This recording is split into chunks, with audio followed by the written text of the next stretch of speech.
this about real estate prices, but okay, so let's say that you don't. It depends on what you're doing.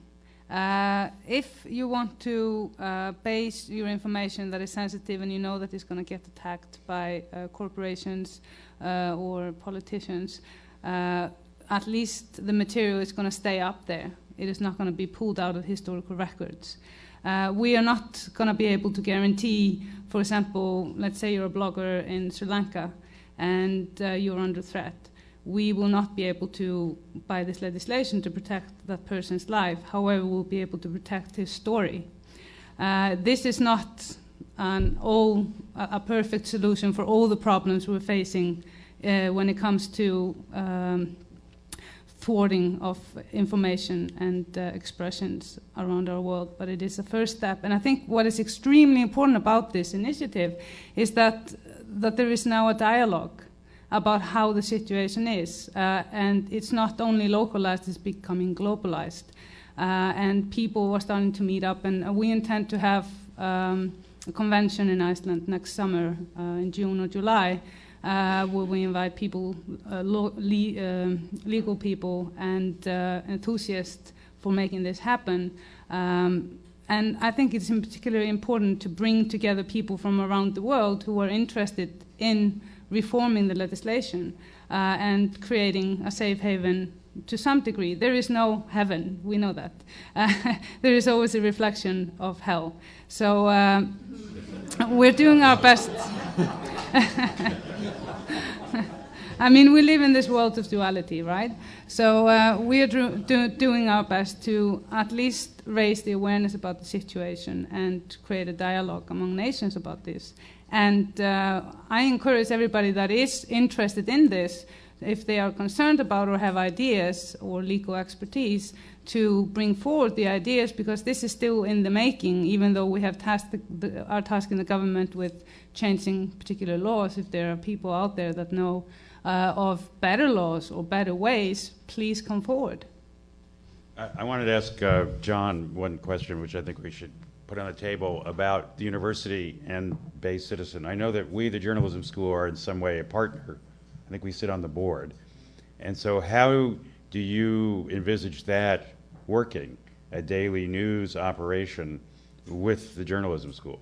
Are students going to be your reporters, or what's there's a number of components to the relationship with Berkeley, and some of them are pretty straightforward. We have a paid internship program. We have lots of applicants from the school. We expect that, some of the internships at least will go to students here, and that's, they've been involved in actually formulating what the program looks like. We had a kind of informal advisory group that was part of that. So that's one piece. We're gonna teach a class in the fall where we'll teach a project reporting class. It'll be kind of part of the newsroom. We expect to have a close relationship with the hyperlocal sites that Berkeley is currently publishing, the three Mission Local, Richmond, and North Oakland. So we certainly expect those to have significant relationships there, and use that hopefully a little bit as a template for some other initiatives in hyperlocal. There's also a idea to develop an R&D initiative, which will be part of not just the journalism school, but will involve the engineering school, information sciences, and the business school, to try to bring together some of those competencies around innovation in journalism, essentially. So there's a number of components to the partnership, and I think that it's going to evolve over time. I think there was a little misperception in the idea that somehow there was going to be an army of students out there all the time, doing the reporting for the Bay Citizen, which is not really the case. It's a much more kind of targeted project-by-project approach. More questions? Sir. Question for Chuck. We're all becoming familiar with nonprofit models, but you made a brief reference a while ago to the World Investigative reporting enterprise and how it's a hybrid and it's for-profit. I think you call it the 23C or something like that. Could you talk just a little bit about that structure? Yeah. It's a hard one for me to repeat. You talked about some new model that's a hybrid of 23C, blah, blah, blah, and it does make money, but it won't make money. What are you talking about? This is going to be a hell of a transcript. Is all I can.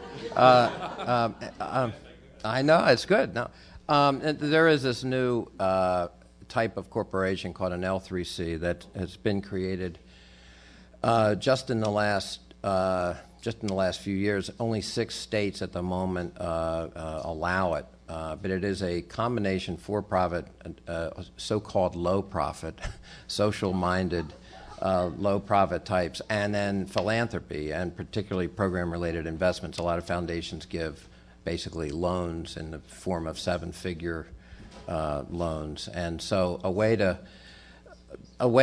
it's a really unusual idea, and it's not been applied yet to journalism. Although Jim O'Shea at the Chicago News Cooperative, which also has a relationship with the New York Times for Chicago, has explored it. The question is it worth it if you can get regular foundation grants, why do you need to create this other L3C? And the other problem is what investors are interested in low profit. I mean, there are contradictions and issues that have to be resolved. Mira Powell of the iLab here is in the back, and she has got a story that is on our site to right this minute on L3C if you're interested at Investigative Reporting Workshop. It tells the origin of it. It says who invented it. And there is legislation that we believe may go through the Congress or is kicking around.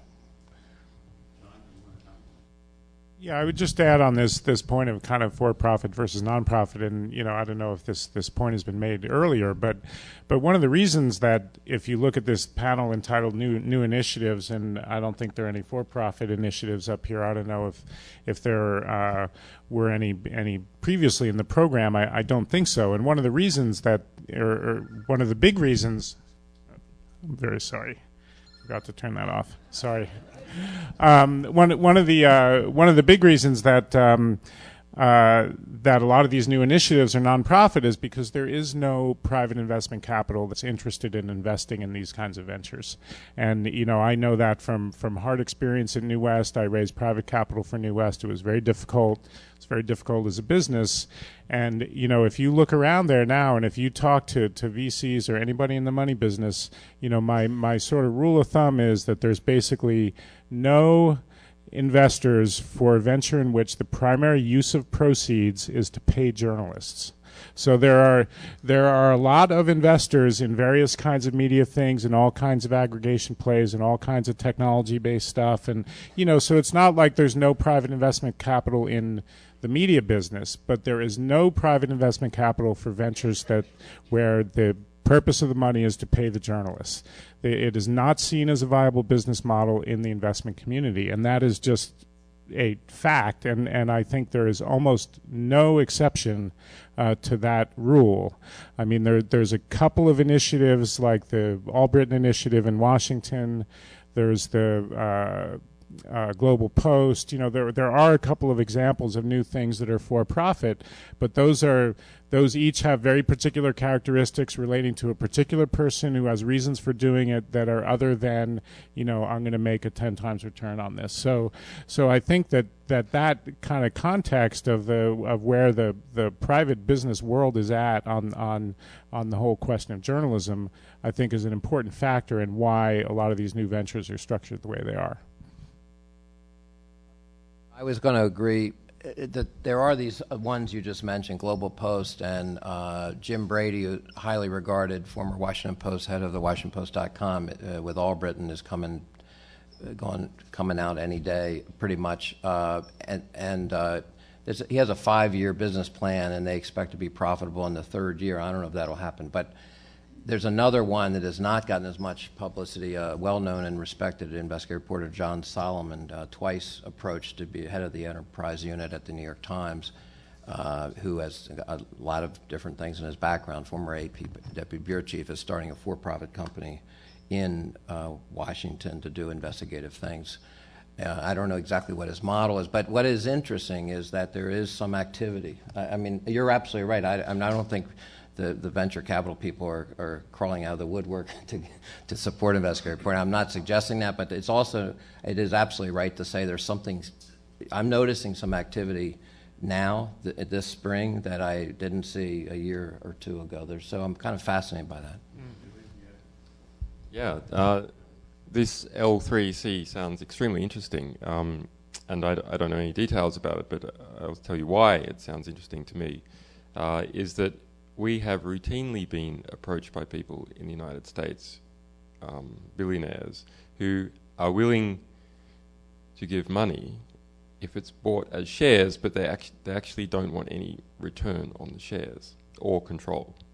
Rather, it's a fascinating thing that if you're trying to run a non-profit, the cards are stacked against you here in the United States in terms of the amount of regulation that you have to deal with, regulation in the banking system, regulation even stemming into things like PayPal, and whereas the for-profit sector has been much more politically influential and has been able to make the regulation lighter that covers its operations. So it's actually, the bureaucracy is onerous on non-profits here, but it's much slighter on for-profits. And the giving shares, as an example, if your primary occupation is investor, then giving shares is part of your business investment, so you don't pay income tax on this when you give shares. Sorry, not when you give shares, when you buy shares in an organization. So I think this is quite interesting, these hybrid models. Also, what is the natural affinity between certain groups? If you have two for-profit companies limited by share, let's say example WikiLeaks in the United States was limited by share, and then maybe we have ProPublica or the EFF, some allied institutions that were also limited by share. The natural way of expressing that alliance, if we were for-profit, is we do a share swap to some degree to express our mutual interest in the long term. Now, the only other way of doing it is, in the current structures, is you sort of swap board members, which is much more difficult, harder to quantify, less precise, and there's personalities involved, etc. But if you had some sort of low profit limited by share, then this natural mutual interest could be expressed in share swaps. And that's why for-profit networks, for-profit companies are able to develop these incredible tendrils with each other, an incredible intermeshed network of mutual interest and profit flow. And that's something, the lack of that is really debilitating the non-profit sector in this country. And with that, I'd like to thank the panelists.